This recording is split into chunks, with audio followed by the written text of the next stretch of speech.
आज हमारे जीवन में भी कलह, ईर्ष्या, संघर्ष और अशांति है।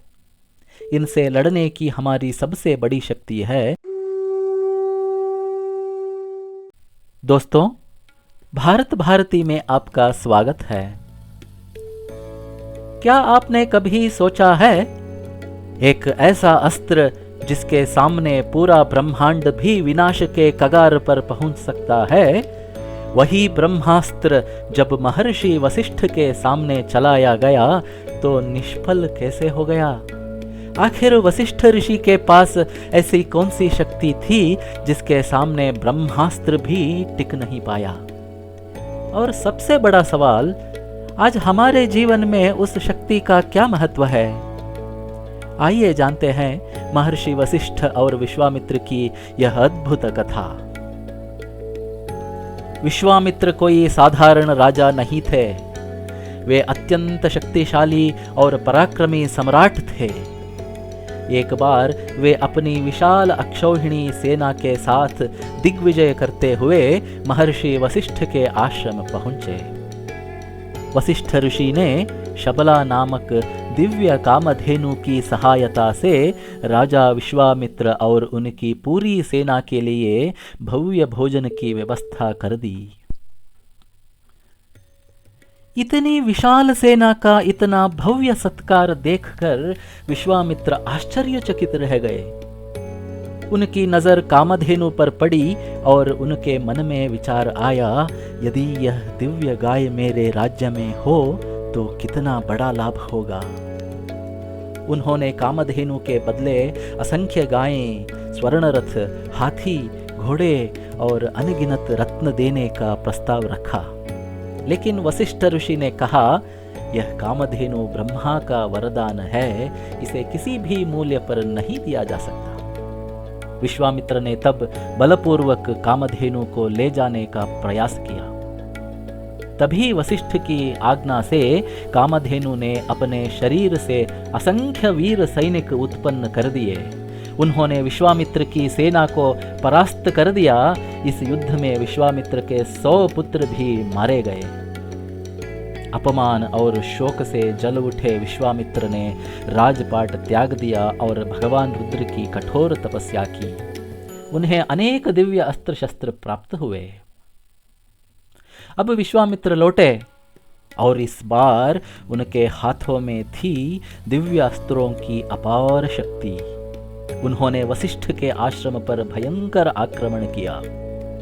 वारुणास्त्र, आग्नेयास्त्र, ऐन्द्रास्त्र, मोहनास्त्र, कालपाश, त्रिशूलास्त्र, एक के बाद एक अस्त्र चलाए गए। लेकिन वशिष्ठ ऋषि शांत खड़े रहे, हाथ में केवल अपना ब्रह्मदंड लिए। और आश्चर्य, एक भी अस्त्र उस ब्रह्मदंड को पराजित नहीं कर सका। विश्वामित्र ने सोचा, अब केवल एक ही उपाय बचा है। उन्होंने हाथ में उठा लिया ब्रह्मास्त्र, अस्त्रों के राजा, महाविनाशकारी अस्त्र। ऐसा अस्त्र जिसके बारे में माना जाता है कि उसमें संपूर्ण ब्रह्मांड के विनाश की क्षमता है। विश्वामित्र ने सोचा, अब वशिष्ठ ऋषि को कोई नहीं बचा सकता, और उन्होंने ब्रह्मास्त्र का प्रयोग कर दिया। लेकिन परमाश्चर्य, अद्भुत, वह महाविनाशकारी ब्रह्मास्त्र भी वशिष्ठ ऋषि के ब्रह्मदंड के सामने निष्फल हो गया। ब्रह्मास्त्र भी हार गया। विश्वामित्र के सभी अस्त्र शस्त्र, उनकी सारी शक्ति, उनका पूरा पराक्रम वशिष्ठ ऋषि के ब्रह्मदंड के सामने तिनके के समान सिद्ध हुआ। और तब विश्वामित्र को एक महान सत्य का बोध हुआ। धिक् बलम क्षत्रिय बलम, ब्रह्म तेजो बलम बलम। अर्थात बाहुबल से बड़ी शक्ति है ब्रह्म तेज की शक्ति। यही क्षण विश्वामित्र के जीवन का निर्णायक मोड़ बना। उन्होंने समझ लिया कि बाहरी शक्ति से बड़ी शक्ति है आंतरिक शक्ति, जो तपस्या से प्राप्त होती है। उन्होंने पुनः घोर तपस्या की और अंततः ब्रह्मर्षि विश्वामित्र बने। अपनी तपस्या से उन्होंने परम पवित्र गायत्री मंत्र का साक्षात्कार किया और संसार को उसका उपदेश दिया। मित्रों, इस कथा की सीख आज भी उतनी ही प्रासंगिक है। आज हमारे जीवन में भी कलह, ईर्ष्या, संघर्ष और अशांति है। इनसे लड़ने की हमारी सबसे बड़ी शक्ति है भक्ति और संस्कार।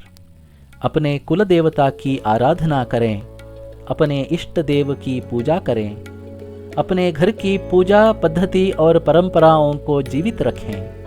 यही आज के युग का ब्रह्मदंड है। इसके लिए घंटों समय देना आवश्यक नहीं। दिन में केवल आधा घंटा भगवान की पूजा और प्रार्थना के लिए समर्पित कर दें। अस्त्र शस्त्रों की शक्ति से बड़ी शक्ति है ब्रह्म तेज की शक्ति, और उस ब्रह्म तेज तक पहुंचने का सरल मार्ग है भक्ति, पूजा, प्रार्थना और अपने संस्कारों के प्रति अटूट श्रद्धा। जपो नाम, तपो ध्यान, यही आत्मोद्धार का है ज्ञान। जय श्री राम, जय श्री राम, जय श्री राम।